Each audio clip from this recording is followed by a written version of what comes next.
안녕하십니까. 증시각도TV 시청자 여러분, 투자자 여러분, 독일말 여러분 반갑습니다. 투자 인사이트 시간이 돌아왔습니다. 지난번에 오셔서 정말 아주 깊은 인상을 심어주셨던 분입니다. 우리 유튜브 86번가의 정광호 대표님 모시도록 하겠습니다. 대표님 어서 오십시오. 네, 안녕하십니까. 네, 안녕하십니까. 아주 재미난 일들이 잭슨 연설에서 이루어졌어요. 네네. 오늘 저는 정말 재밌었던 게 그 다음날 있었던 닐 카스카리 여는 총재의 발언이었어요. 아주 주가가 빠지니까 아주 신나했다는 설이 있습니다.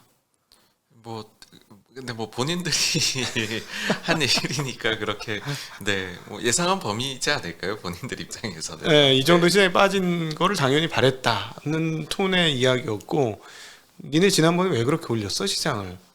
과한 것 같은데? 오해였던 것 같은데? 이렇게 분명히 오해라는 표현을 써가면서 그렇게 얘기를 했는데, 어떻게 보십니까? 저희가 이제 사실은 거의 매일같이 연준을 추적을 하잖아요. 연준 인사들의 발언이 무엇이 있는지 그런 것들을 보고 하는데, 예. 그러다 보니까 어떤 생각이 좀 드냐면, 연준 만능론? 뭐 이런 느낌을 좀 가질 때가 있어요. 네, 예. 맞습니다. 예.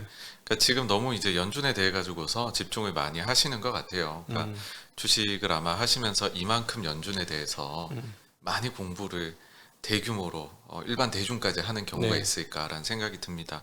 근데 사실 연준이 뭔가 굉장한 무언가를 가지고서 그렇게 움직일 것 같지만은 생각보다 왔다 갔다 많이 합니다. 네. 원래 과거에도 그랬고요.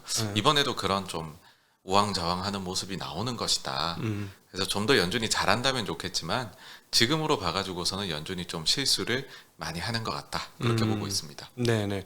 그러니까 연준이 과거에도 실수를 많이 했고, 연준이 만능 열쇠가 아니었고, 연준이 원하는 대로 시장이 다 가는 건 아니었죠. 네. 예. 그래서 너무 이제 연준에 대해서 저희가 그냥 반신반의하셨으면 좋겠습니다. 네. 그래도 뭐 이런 얘기는 있지 않습니까? 연준에 대항하지 말라, 연준에 예, 맞서지 예. 말아라, 뭐 이런 말은 있는데, 네, 그건 네. 또 어떻게 풀면 좋을까요? 우리 일반 투자자분들이.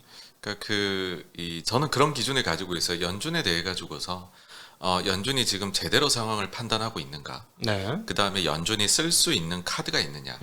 요 두 가지 측면에서 긍정적이라면 그런 때는 연준에 맞서면 되질 않는다. 네. 근데 그런 경우가 사실은 되게 많습니다.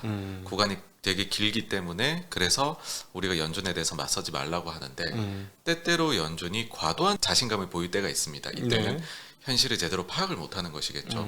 혹은 더 이상 별로 쓸 수 있는 카드가 없는 그런 경우도 생깁니다. 예. 그럴 때에는 연준이 원숭이가 나무에서 떨어지듯이 실수를 종종 하더라. 네. 네, 그렇게 봅니다. 네. 이미 사실 지금의 상황은 연준이 한번 실수를 한 것이다라고 표현하는 게 맞겠죠? 네, 저는 계속해가지고 지금 연준이 근 한 1년 넘게 계속해서 지금 똥볼을 차고 있는 게 아닌가 생각합니다. 예. 자, 그러면 이번에 9월 달에 뭐 75bp 할지 안 할지는 진짜 반신반인데, 뭐 시장은 약간 쏠려 있습니다만 75bp를 할지 50bp를 할지는 모르겠는데, 어떤 분들 채권 쪽에 계신 분들은 그래 한 75bp 잡아서 제대로 한번 잡는 게 맞아라고 표현하는 분도 있고요. 또 연준 내부에서는 75bp로 가면 속도가 너무 빨라서 나중에 또 금방 내려야 될지도 몰라. 나중에 금방 내린다면 또 똥볼을 찬 거잖아요. 어떻게 보십니까? 지금 하고 있는 건 잘하고 있는 거로 보시나요? 아니면 여전히 아직도 네. 제대로 된 페이스를 못 찾은 것이다 이렇게 보시나요? 저는 원래 연준을 굉장히 좋아합니다. 그리고 네. 상당히 그 연준에 대한 신뢰를 가지는데 이번에 1년의 그 긴축의 과정은 상당히 실수를 많이 했고 이번에 지금 50이냐 75냐도 솔직히 말씀드리면 그렇게 중요하진 않은 것 같습니다. 네. 그러니까 만약에 정말로 그 본인들이 얼마나 인플레를 잡는 데에 진심이냐를 보여주고 싶었다면 네. 특별회의 열면 됩니다. 이번에도 볼커스럽게 보이기 위해 상당히 노력을 했지만 네. 볼커는 말이 아니라 행동으로 보여줬습니다. 본인이 의장 되고 난 뒤에 토요일 날에 특별회의 열어가지고서 그냥 그때 400bp인가에 올렸거든요. 근데 네. 그렇게 하면 되는데 이번에도 말만 그렇게 하고 그러니까 시장은 그건 거죠. 파월을 보니까는 말은 저렇게 했지만 또 저래놓고 그때 가서는 50을 할지도 몰라. 그러니까 그런 심리가 남아 있으면 인플레 기대 심리를 잡는 게 굉장히 어렵다 생각이고요. 네. 그게 저는 느껴지는 게 굉장히 볼커스럽게 보이기 위해 금요일에 지난주에 노력을 했지만 네. 그런데 월요일에 와가지고서는 장기 기대 인플레이션인 5년 기대 인플레 같은 경우에 오히려 올라버렸어요.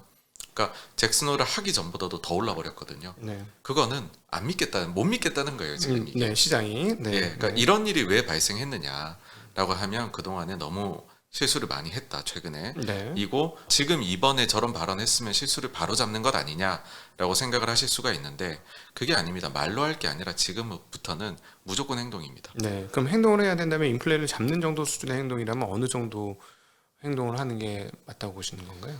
제가 볼 때는 특별히 한 번 정도는 열었어야 되지 않나. 특별히 예. 이전에 네, 이번도 그렇거든요. 이번에 뭐 잭슨홀에서 강한 멘트를 했다.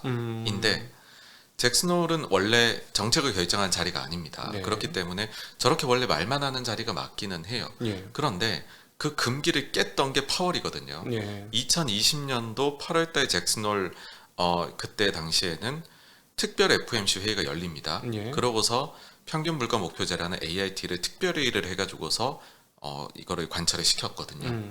왜 그때는 했던 특별회의가 이번에는 안 되고 네. 말로만 하려고 하느냐. 네. 그러니까는 신뢰를 못 받고 결국에는 제가 느끼는 파월은 그거거든요.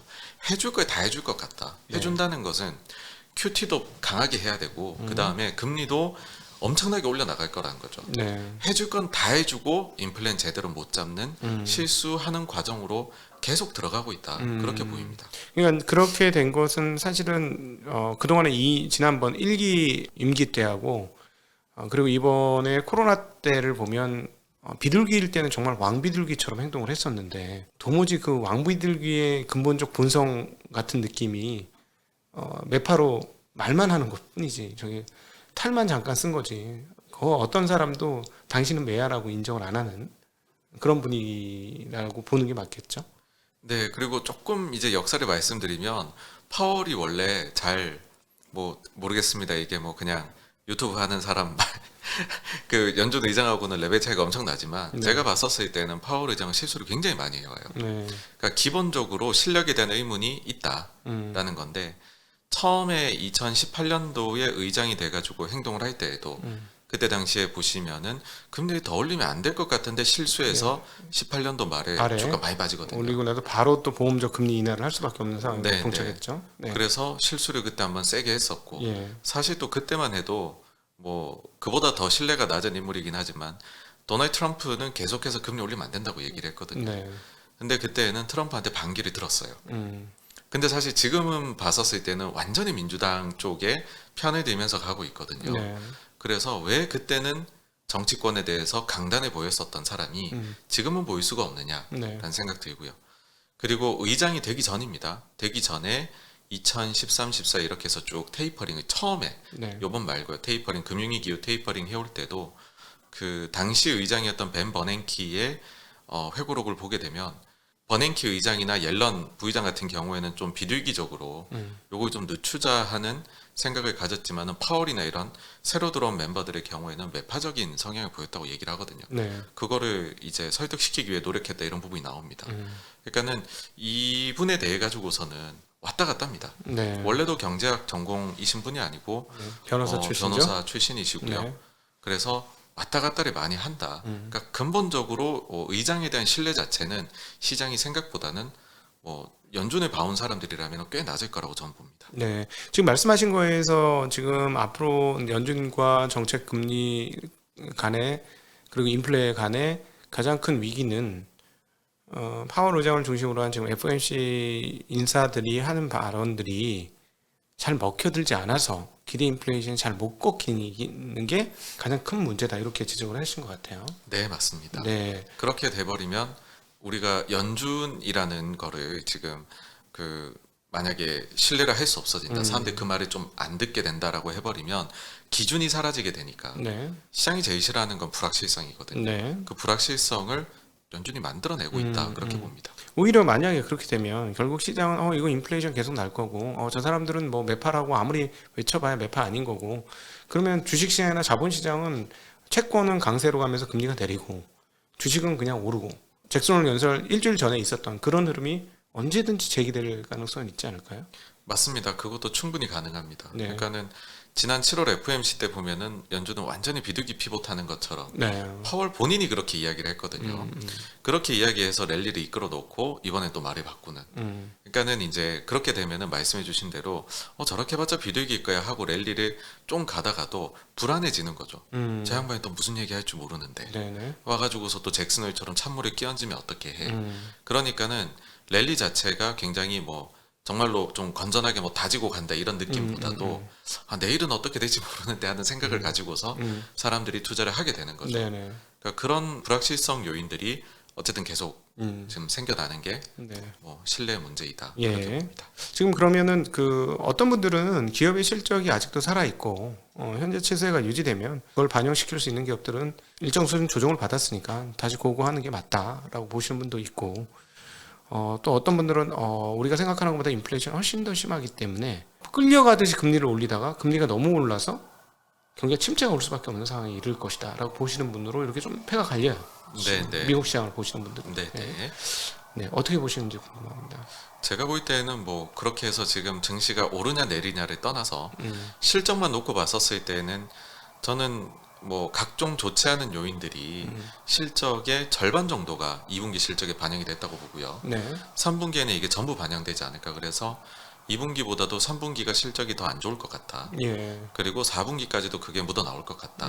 그렇게 생각을 합니다. 미국 시장 기준으로. 네네. 기준 금리 수준이 어느 정도 되는지 여부가 결국 핵심 아니겠습니까? 그래서 지금 말씀하신 거로 따지고 많은 뭐 채권 기반에 계신 분들이 하시는 말씀, 빨리 금리를 올려버리고 3.75나 뭐 이렇게까지 그냥 쫙 올려버리고 네. 그냥 쭉 기다린 다음에 인플레이션이 안정되면 그때 이제 뭐 내년도 중후반 넘어서 금리를 내리고 가던가 뭐 이런 얘기를 하는데 지금 두 가지 질문이 있습니다. 여기서 중립금리를 도대체 지금 왔다리 갔다 중립금리가 계속 왔다리 갔다리예요. 중립금리를 네. 어떻게 볼 것이냐 여부와 그다음에 미국 경제가 도대체 기준금리 몇 %까지를 받아낼 수 있을 것인지 여부. 이게 굉장히 어려운 것 같아요. 그래서 그냥 맞추라는 얘기가 아니고 네. 정답을 말씀해달라는 얘기도 아니고 그냥 뭐 이거는 다양하게 궤정이 나올 수밖에 없잖아요. 현장의 상황들에 따라서. 그래서 우리 정 대표님은 이 부분에 대해서 어떤 생각을 가지고 있는지 궁금합니다. 사실 연준에서도요 금리를 올려나갈 때 어디까지 올리면 좋은지를 모르고 올립니다. 그렇겠죠. 올리다 보면 여기서 내가 더 올리면은 경기에 정말 큰 타격을 주겠는데 싶을 때 멈추거든요. 그러고서 얼마간 안 지나면은 보통의 경우에는 침체가 옵니다. 네. 이게 확률적으로 한 7-80% 정도가 과거에 금리 인상기 때 있었던 일인데요. 네. 그러니까 이번에도 사실은 얼마 올릴지를 모르고 지금 시작을 했고 그래서 뭐 결론적으로는 지금 아무도 모르고 가고 있다. 네. 인데 연준이 얼마나 이걸 몰랐는지를 한번 일단 예를 들어 드릴게요. 작년 말 경우에 369 12월 달에는 이제 미래 경제 예상표까지 내거든요. 점도표하고 이제 연준이 FOMC 할 때 내게 되는데 그때 당시에 보게 되면은 금리를 2022년도에 3에서 4회 정도 올릴 것으로 네. 점을 찍었습니다. 네, 맞아요. 근데 지금 이제 200bp 이상으로 올렸는데 네. 그러니까 저는 연초부터 생각이 그거였거든요. 차라리 처음부터 200bp를 올려라. 이거 계속 끌려가면서 올릴 것 같다. 그럴 거면 처음에 딱 올려놓으면 사람들이 와 되게 진심이구나. 그러면은 기대 인플레는 꺾일 것이다. 네, 네. 인데 지금은 75bp, 75bp, 50bp, 다음도 75 이런 거는 굉장히 크게 올리는 거거든요. 사실. 엄청나죠. 네. 그럼에도 불구하고 기대 인플레가 계속 올라간다라는 거는 이거는 좀 뭔가 생각을 해볼 필요가 있는 것이죠. 네. 근데 고민이 될 수 있는 게 연초 대비해서 경기 모멘텀을 엄청나게 꺾여버렸습니다. 네, 네. 지금 침체냐 아니냐를 연초에는 아무도 침체 걱정 안 했거든요. 네, 네. 침체 여부를 걱정하는 상황에서 만약에 뭐 이거 진짜 나의 엄청난 매파성을 보여주겠어라고 해서 200bp를 올린다. 이거는 침체를 본인 손으로 완전 그냥 만드는 도장을 거다? 찍어버릴 수가 있죠. 네, 네. 그거 얼마나 부담스럽겠습니까? 네. 그게. 그러니까는 시기 자체를 쓸 수 있는 본인들 카드가 많았는데 엄청 놓쳤다. 네. 그래서 저도 지금 솔직히 말씀드리면 그래서 너라면 어떻게 해가지고 이 위기를 타결해 낼 건데 네가 만약 의장이면 어떻게 할 건데 라고 하신다면 솔직히 모르겠습니다. 네. 그러니까 그냥 좀 운이 좋기를 바라는 수밖에 없지 않을까. 네.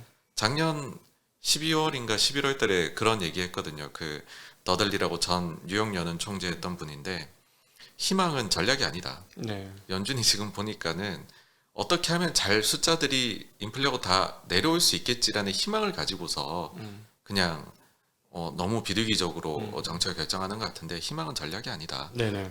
했는데 지금도 그렇습니다. 약간 좀 어쨌든 이렇게 하면 요 정도로 숫자들이 내려올 수 있지 않을까라는 희망을 가지고 있는 게 아닌가. 예.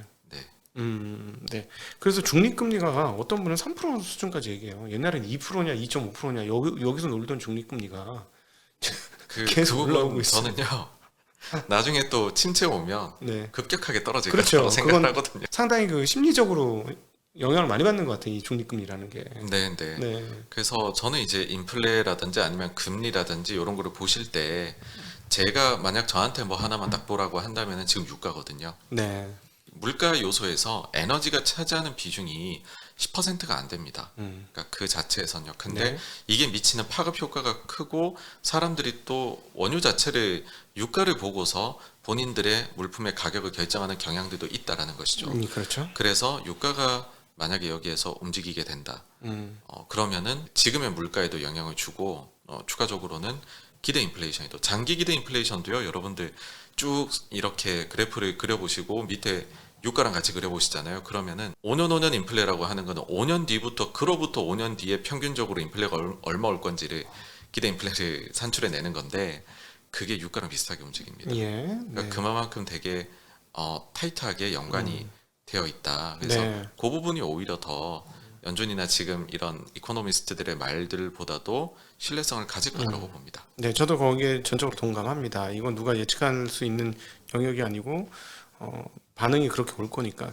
최근에 이제 사우디 만나고 나서 별 소득은 없었고 그럼에도 불구하고 유가는 떨어졌다가 다시 오르고 있어요. 90달러 깨지고 나서부터 굉장히 공격적으로 사우디가 네. 감산의 의지를 밝히고 있는데 저희의 영역을 좀 벗어난 얘기긴 하지만 사우디하고 미국하고는 확실히 좀 멀어진 것 같아요. 예전하고는 좀 많이 다른 것 같다는 느낌 많이 듭니다.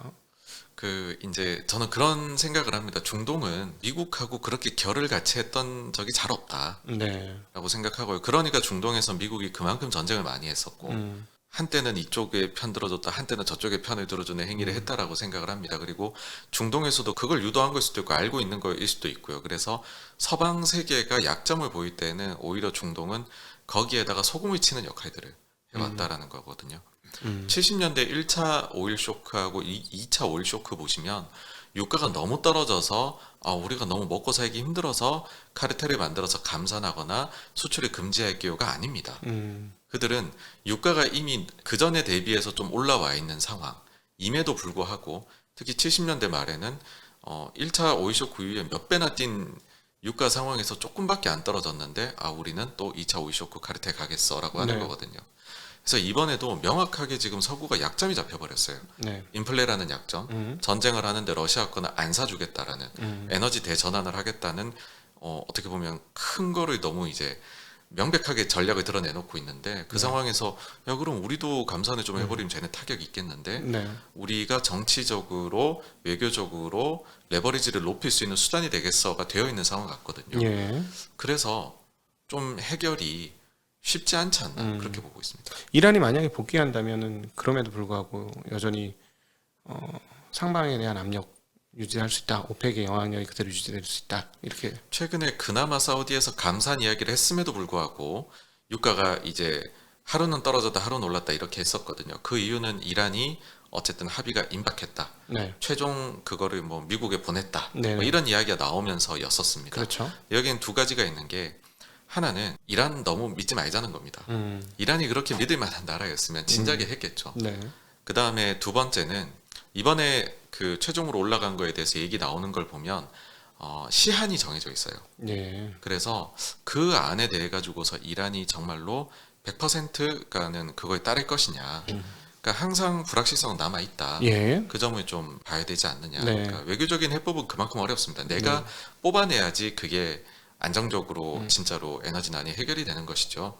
외교라는 거는 항상 변화무쌍하기 때문에 전 좀 네. 그쪽도 반신반의하고 있습니다. 그러니까 지금 정화호 대표님이 했던 얘기를 종합해 보면 연준은 지금 시장에서의 신뢰를 상당 부분 잃었고 행동을 한 만큼의 효과를 거둬들이지 못하는 약간 허튼 힘을 쓰고 있는 상황이고, 그러면서 금리를 인상시켰지만 실질적 효과가 없이 약간 에너지를 소진하고 있는 그런 과정인데, 여기서 이제 마지막 키펀치는 바로 유가가 어떻게 되느냐에 달려 있다. 네, 맞습니다. 예, 그래서 유가가 움직이게 되면은 연준이 금리를 올리는 걸 무화시키는 인플레이션과 기대 인플레이션을 자극하는 네, 그런 네. 상태가 유지되면서 내년도에 어렵다는 얘기가 되겠죠. 그렇게 된다면. 네, 맞습니다. 네. 그렇게 되면은요, 정말 놀랍게도 인플레가 높아도 금리 내려버릴 수도 있습니다. 그러니까 너무 그러면은 경기가 나빠질 거거든요. 네. 그래서 그럴 정도로 이런 상황에서 유가 쪽 관리를 못하게 되는 거는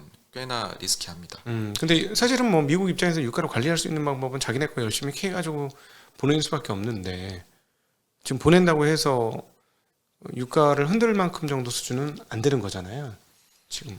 네, 그렇습니다. 사실 이게 입장을 바꿔놓고 생각을 해보면 제가 만약 셰일업자라면은 2050년이면 탄소 제로가 무조건 되는 거고 네. 빨리 한다고 하는 데는 뭐 35년에도 한다고 하는데 지금 설비 투자해가지고 10년 딱 쓰고서 처분해가지고 싸가지고서 하는데 이윤이 남아야 되는 거지 않습니까? 그렇죠. 그러면은 쉽지 않다라는 것이죠. 20년 후에 자초자산 가능성이 있는데. 예, 예, 예.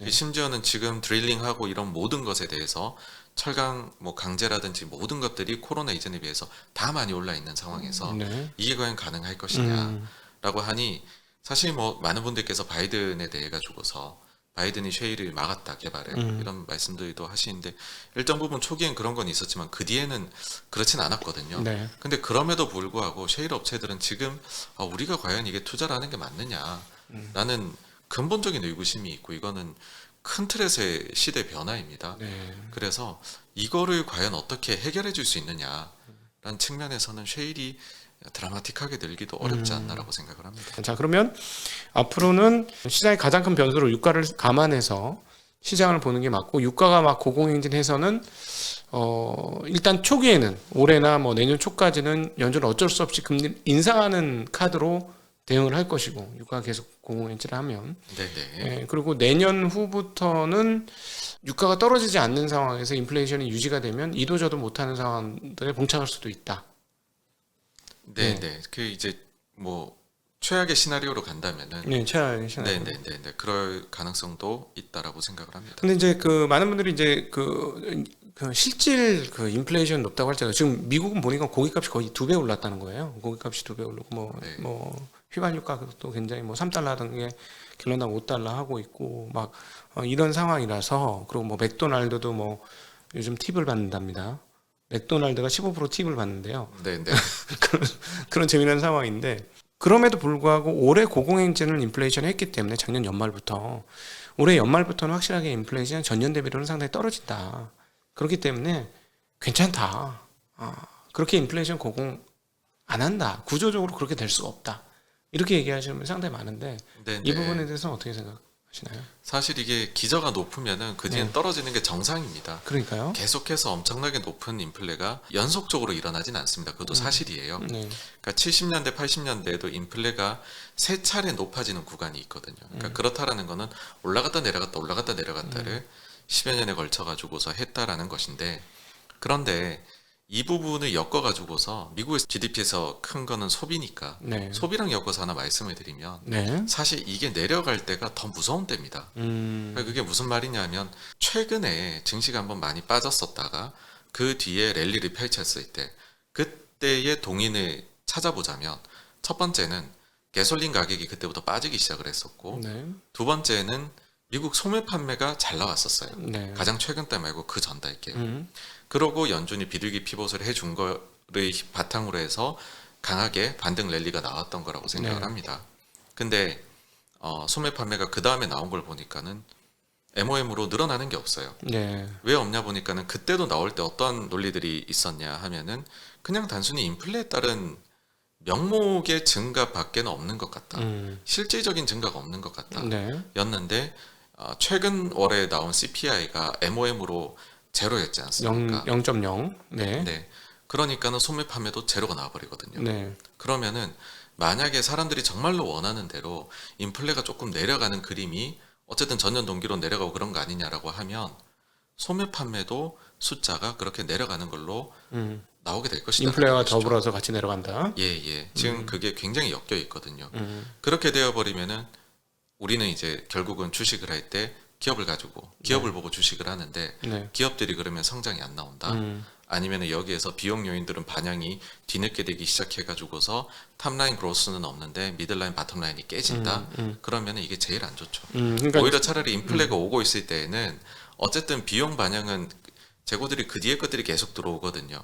차라리 초기는 괜찮습니다. 근데 이게 정말로 단순 다른 효과 없이 아무런 실질적인 부분 증가 없이 명목만 어떻게 빠지게 된다라고 하는 거는 솔직히 말씀드리면 꽤나 무서운 이야기입니다. 지금 이 말씀을 좀 일반 투자자분들을 위해서 조금 더 풀어서 말씀을 드리면, 우리가 이제 인플레가 안정되는 걸 바라는 것은 공급 쪽 측면에서 공급 가격이 높아진 게 내려가면서 인플레이션이 안정되는 걸 바라는데, 지금 말씀하시는 미국의 소비가 줄어서 인플레이션이 주는 거는 수요 위축에 의한 인플레이션이니까, 그거는 가동률도 떨어지는 거고 기업의 이익과 매출도 떨어지는 거로 일어나는 인플레 하락이라서 네, 결코 네. 좋은 모습이 아니다라는 네. 설명하시는 거고요. 네, 그렇습니다. 예. 네.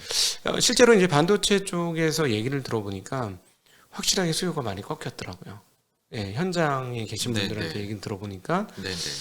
얼마 전까지만 해도 안 그래. 한 분기 전만 해도 안 그랬는데 지금은 이게 이제 경기가 나빠져서 사람들이 구매를 줄일 것을 예상해서 업체들이 반도체에 대한 구매를 상당히 좀 줄이고 있는, 확실히 이제 소매 쪽에서 일부 좀 타격을 받고 있는 모습이 미국에서 좀 포착이 되는 것 같아요. 이건 뭐 전 세계적인 상황인 것 같긴 하고. 예, 조금 엮어서 말씀드리면 사실 그러면은 뭐 인플레가 올라도 문제, 내려도 문제냐? 그러면은 뭐 해결책이 없는 거냐라고 네. 말씀해 주실 수가 있는데, 지금 이제 어떤 거를 보셔야 된다라고 말씀을 드리자면, 단기적으로는 인플레보다도 경기가 더 중요하다고 생각을 합니다. 네. 경기 자체가 침체로 가지 않고 무조건 살아 있어야 된다. 그래서 경제 지표는 나쁘게 나오는 것보다는 강하게 나오는 게 무조건 좋다라는 네. 생각이고요. 그 다음에 연준을 바라보는 거는 연준의 그런 행동을 통해서 단호함을 통해서 장기 기대 인플레이션을 꺼트리라는 겁니다. 네. 그거를 꺼트리지 못하고서 뭐 지금 50이냐 75냐 가지고서 우리가 논의를 하는 거는 무의미하다. 장기 기대 인플레를 꺼트리기 위해서는 뭐 일종의, 솔직히 말씀드리면 아까 이제 특별히 그런 말씀드린 거는 뭐냐면 쇼를 하라는 겁니다. 우리가 이 정도로 진심이다 네. 라는 쇼를 해야 심리는 꺾일 것이고, 결국에 인플레는 다른 요인도 있지만 심리적인 요인이 제일 크거든요. 네. 그래서 그렇게 나눠서 보셔야 된다고 봅니다. 그러니까 연준은 장기적인 부분 해결에 지금 완전히 박차를 가야 되고, 단기적으로 저희가 볼 때에는 인플레가 굉장히 중요해 보이시겠지만 그보다 더 중요한 거는 실적 꺾이는 부분이 어떻게 될 것이냐, 혹은 그와 엮여서 경기가 어떻게 되느냐, 그거다라고 봅니다. 네. 참고로 우리 정광 대표님은 굉장히 유명한 펀드 매니저셨어요. 그리고 펀드 운영도 굉장히 성공적으로 잘하신 것으로 제가 기억을 하고요. 그래서 주변에 계신 분들도 평가가 굉장히 좋습니다. 우리 정광 펀드 매니저셨을 때 굉장한 인사이트를 가지고 계셨다, 이런 분이라서. 유튜버 아니에요, 단순히. 단순히 유튜버였으면 제가 안 모셨습니다. 그래서 그러니까 들어보시면 이미 아시겠습니다만 그 실전을 충분히 하신 분이고, 실전의 그 필드의 감각으로 지금 말씀을 해주시는 거니까 그렇게 귀담아 들으시면 좋을 것 같습니다. 혹시나 해서 높아지면 말씀드립니다. 네. 그런데 이제 연준에서는 경기 안 나빠, 구형이 좋거든, 실업률 3.5야. 그래서 우리 경기가 좋으니까 금리를 밀어붙여도 괜찮아, 블러드도 이럴 때 해야 된다. 사실 블러드 말이 제일 맞았어요. 지금 1년 지나서 지금 보면. 네. 네. 그래서 고용이 살아있으니까 경기 안 죽었다라고 하는 거에 대해서는 어떻게 보시나요? 일단은 왜 고용을 잡고 가는지를 모르겠다라는 생각입니다. 고용은 경제 지표 중에서 가장 후행 지표인데 네. 이거를 왜 기준으로 경기 판단할 때 삼는지를 모르겠다 이고요. 그러니까 실기할 가능성이 제일 높은 거를 가지고 왔다라는 거고요. 네. 그 다음에 또 하나는 고용 지표가 진짜 좋은지도 모르겠다. 왜 그러냐 하면은 뭐 고용에 대해서 한 가지 기준으로만 나오질 않고 다양하게들 지표가, 데이터가 나오지 않습니까? 네. 근데 그 중에 상당수는 지금 둔화 혹은 부진을 이야기하고 있고, 네. 다만 월별 논판 페이롤만 잘 나오는 거거든요. 근데 그걸 가장 밀어붙이고 있기 때문에 비농업 고용 부분. 네. 그 점에서도 좀 우려는 스럽습니다. 네. 그러니까 진짜 좋은지도 잘은 모르겠다. 네, 네. 자, 여러분은 지금 유튜브 86번과 전 펀드 매니저 정광호 대표님과 함께하는 증시각도 TV 투자 인사이트 시간을 함께하고 계십니다.